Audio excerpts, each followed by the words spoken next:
Zen and the Art of the Plectrum, written and recorded by Tron Davidson from Heavy Repping. Over the last 15 years, I've been trying to learn more about Zen and the art of mindfulness. This permeates all aspects of day-to-day life, whether it's trying to keep your cool in a new job or simply to be sociable with people. Imposter syndrome, a lack of self-belief or lingering feelings of inadequacy trouble an inordinate number of people. I have found this to be especially prevalent in musicians, and so today I'm going to explore the possibility of making changes to our mindset that will lead to better experience while playing, and perhaps not playing, viewed from the lens of the humble plectrum. A student came to the temple to learn about Zen. The master offered him some tea, and when pouring, filled the student's cup until it was overflowing. "It is full," said the student. "No more will go in." "Like this cup, you are full of your own opinions," said the master. "How can I teach you about Zen until you first empty your cup?" Section 1. How often do you think about your pick? Not whether we need one, but the pick itself. This item is about to convey our feelings, thoughts, and emotions into the strings and through our instrument. It is going to become an extension of our very self, the sound before the instrument begins. The way we hold it, move it, and view it is unspoken and fundamental to every note that we produce. Of late, I have tried to look at my picks before I play. I think about the maker, the material, what they were aiming for in the construction, appearance and fabrication of each plectrum. What was the maker's intent? Were they hoping that this pick would be used for jazz, metal, acoustic or folk? How did they view the shape against how I view it? An especially pointed plectrum like the Dunlop Sharp or Arcanum Ranger comes preloaded with ideas, speed, aggression, hard riffs and harder sounds. Is it imperative that I use this pick in that manner? Of course not. However, like switching from a 335 to a Charvel, our playing will naturally change depending on the inherent nature of the instrument. Internally, there is a shift to a more boisterous style brought on by appointments like a locking vibrato, powerful humbuckers over single coils, an extended scale, and so on. The shape, weight, texture and style of plectrum implicitly informs our approach. Beyond this are even greater esoteric interests. What are your memories associated with this plectrum? Did you have a conversation with the maker beforehand? What factors informed your decision? Does your favourite player use one? Had you heard information online that led you to consider this pick over thousands of others? Are you sticking to what you know because you don't know what else exists, or because you have no interest? The memories of what we choose and why are woven into the fabric of our choices, whether we acknowledge it or not. Associative aspects of the maker's backstory, an individual plectrum's lineage of creation, and the aesthesis and personality of the maker all bleed into these decisions. Is a player raised on Barney Kessel or Django Reinhardt going to opt for a pick espoused by Matt Pike or Jeff Loomis? Though possible, this would seem unlikely. Like guitars, picks have no set rules. As a noise and ambient musician primarily, I choose my plectrums not only for different tones, but how I feel about what I'm trying to accomplish. I've spoken in the past about how certain picks make me play lines I would never normally consider. Despite owning thousands of plectrums from all time periods of the plectroverse, this holds as true as it ever has. Why is this? Is it because I view picks as representations not only of the people who made them, but as ideals to be explored and experienced? Is it because a new thing is always cool? Nothing so cut and dried. A musician can spend minutes or years selecting their instrument to achieve a goal. The factors present are endless, from fashion to a long-held desire to own a specific piece. If you are reading this article, the greatest likelihood is that you view picks in the same light. The very nature of boutique picks especially is that it is very difficult to try them first, and as a result, a degree of hope and trust is present. We rely on pictures and descriptions made by the maker to help us find the right pick, and so it is inevitable that the character, verbiage and thoughts of that maker have informed our decision. Why then would we not more thoroughly consider such an item having done so much to establish its worth? Section 2. At its core, no musical situation is greater than any other. Being a pit musician in a West End musical or a genteel strummer in a quiet cafe carries the same inherent value. We are there to perform, to send our creations into the world, in the hope that what we have done resonates with someone else. The desire to achieve such is part of every group, every player, irrespective of style or predisposition. A huge part of the joy we experience in musicianship comes from its indulgence. Leaning heavily into a certain style or the tropes of a particular genre is permanently satisfying. Forcing one's interest in an approach carries with it a trace of resentment, rather than indulging in one's true interests. Think about how much more invested you become when really enjoying a piece or discipline. When you're playing a band's music that you really love, be it your own or someone else's, it feels different. This is when you have decided, often on a subconscious level, to accept that the song is more important than either you or your feelings towards it. Though this can easily be misconstrued as negative, that is far from the case. The celebration of one's ability, irrespective of the level of that ability, is not to be dismissed. The player's role within a given context is paramount. In performing a cover, your purpose is to present your component of the song to its fullest extent. In performing an original, it is not to render the song wholly and perfectly, but to give of yourself to it to convey its spirit and intent. Approaching a piece with selflessness and understanding that it doesn't define who you are is a huge realization. In improvisation, these feelings go deeper than that. Much is made in discourses on this topic of beginner's mind. Beginner's mind does not mean to empty one's thoughts completely and go back to your original state before you started learning. The crux of it is to try and view your instrument as a beginner would, to avoid the well-worn paths that you've created. In terms of confidence, it is worth remembering that your bag of tricks, while commonplace to you, are enough to stun the mind of a person who cannot play at all. So often we take for granted the things with which we are familiar. In parallel with this is the temptation to play down our skills for many fears. Fear of arrogance, fear of being caught out, fear of being foolish, fear of not being as good as another player. Such feelings are easy to understand, but also miss the point of guitar. The guitar is not there to judge you or to be conquered. It exists as a tool of expression, of sanctuary, of creation. If you are enjoying the experience of playing, that is the essence of this pursuit. Think on the number of players across the world who only play in their bedrooms, who record purely to hear themselves. They are not less valid musicians for keeping their work private. Their friends still acknowledge their ability and, more importantly, their love of it. That is all it needs to be. Pushing further is a choice, but it is your love of creating a world uniquely yours that informs the centre of this endeavour. Section 3. Here is a list of approaches to further your abilities. Listen. By far the greatest asset that any musician can possess, listening is all too uncommon in everyday practice. There is a great disparity between listening and hearing. When you hear a piece or a sound, it is simply there. The sound shakes your eardrum and registers with the brain. When you listen, you are actively participating in that sound, judging it, assessing it, taking stock of the information it's presenting.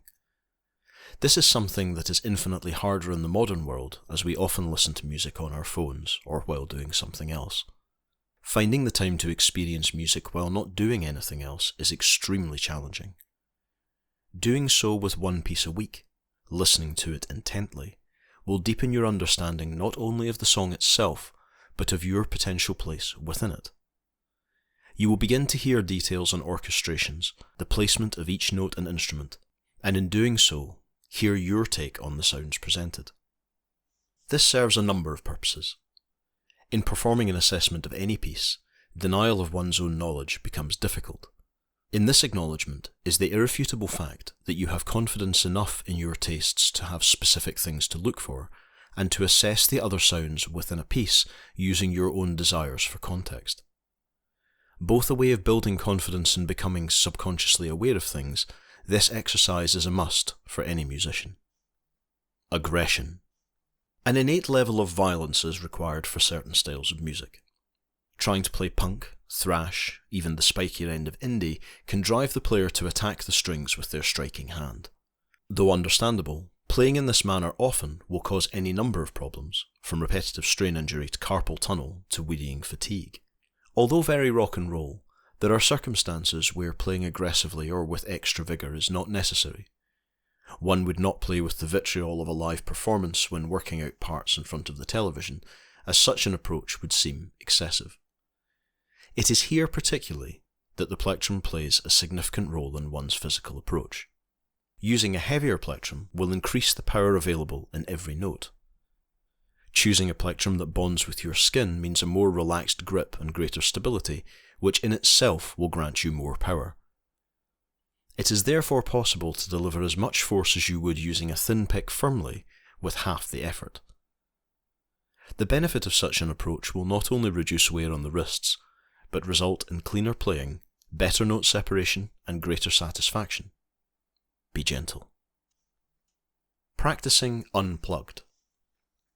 It is extremely exciting to alter one's sound. Amplifiers and effects are now in abundance, and the stigma surrounding highly populated boards has reduced to a trickle. There is, however, a great deal to be said for practicing solely on the electric guitar. This practice helps with many playing aspects. Firstly, there is no better way to realise how much force one is applying to the strings than to hear an unplugged electric played too hard. Secondly, practicing lines without the aid of effects will allow you to focus on each note and the amount of worth given to each note. Thirdly, being able to play a passage at speed without drive, compression or volume means that plugged in, that passage will be significantly easier to achieve. Paying attention to plectrum choice during this time is especially worthwhile.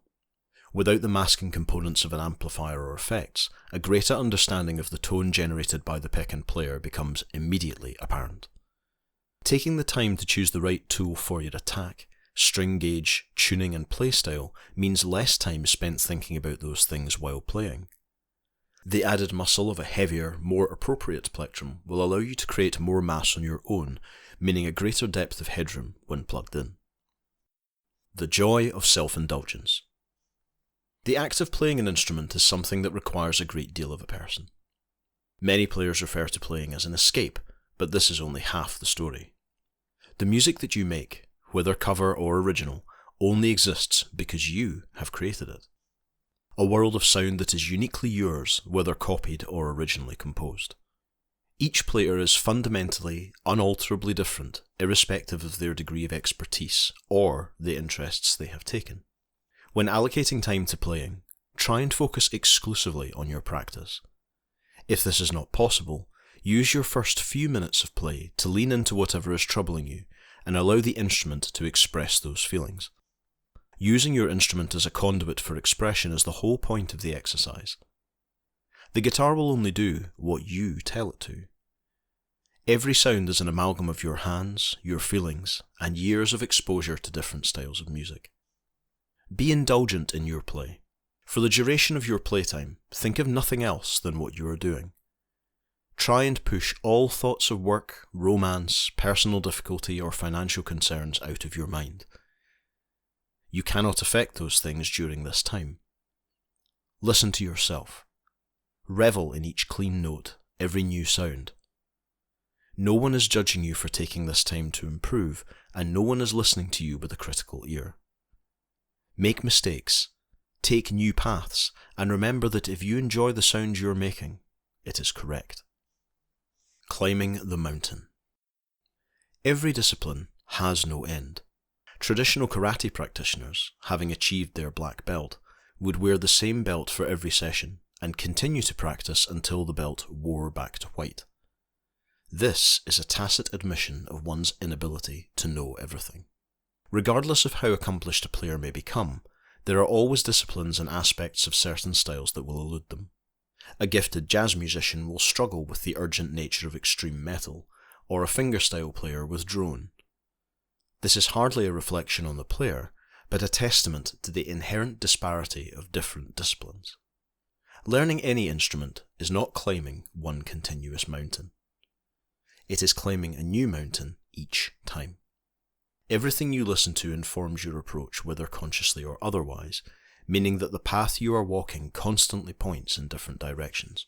Even after 30 years of playing, there are many things I cannot do. Though I had no interest in learning those things, the fact remains that they escape my ability. This does not lessen my achievements. Music is not so binary. We only play what excites us and means something to us. Every step is forwards. Consideration.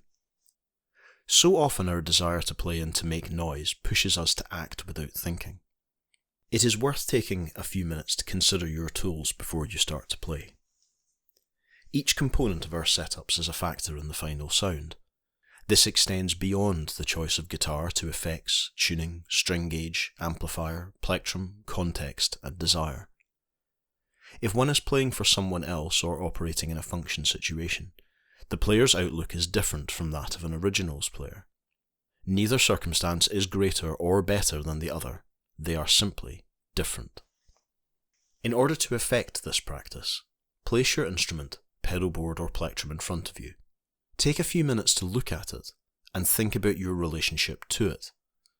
Perhaps it was a piece that took a great deal of thought to purchase. Perhaps it was an impulse buy or a recommendation made by someone else. Whatever the story surrounding it, it is now part of your life and an extension of you. Focusing on a specific aspect of your equipment deepens your relationship with it. There is no shame in this. Furthering your understanding of the tools you use will help you make better music, enrich your playing experience, and allow you to become a better musician. Be at peace. Nebulous though this statement may be, it is important to remember that you are a player significantly more advanced than the player you were a week, a month, or a year ago. An old friend of mine often compared himself to established guitarists during the first months of his learning. While it was admirable to have such goals, his assessment of his own abilities suffered as a result. We are perpetually critical of our prowess, something that may be compounded by our surrounding culture. In the UK, it is still seen as prideful to speak highly of one's achievements. This is and can only be to our detriment. A binary seems to exist whereby playing down one's skill is seen as the norm, and any celebration of one's accomplishments is the height of arrogance. As is so often the case, there is a middle way. A wise man once said nothing, as the story goes. There is no shame or harm in quietly advancing, enjoying your journey for the journey itself, and aspiring to become a better player on one's own terms. Everyone learns at different speeds with differing levels of interest. A more advanced player should impart their knowledge to those who have spent less time on their craft. There is no sense in keeping such information to yourself. That player will not replace you, nor should such a thought have any weight in your mind. Being at peace with the player you have become does not mean resting on your laurels. Such thoughts should spur you on to greater achievements at your own pace. Comparing your ability to that of someone who has been playing for 30 years when you have 6 months of sporadic practice serves no one, neither yourself nor the individual to whom you are aspiring. As a real-world example, return to the songs you first learned and play them again. Embrace any mistakes as part of the learning process and do not be disheartened. Our solitary practice is the one environment in which our errors count for less. Do not be troubled by what you do not know. Every player who has ever existed knew nothing at the beginning. The longest journey, as they say, begins with a single step.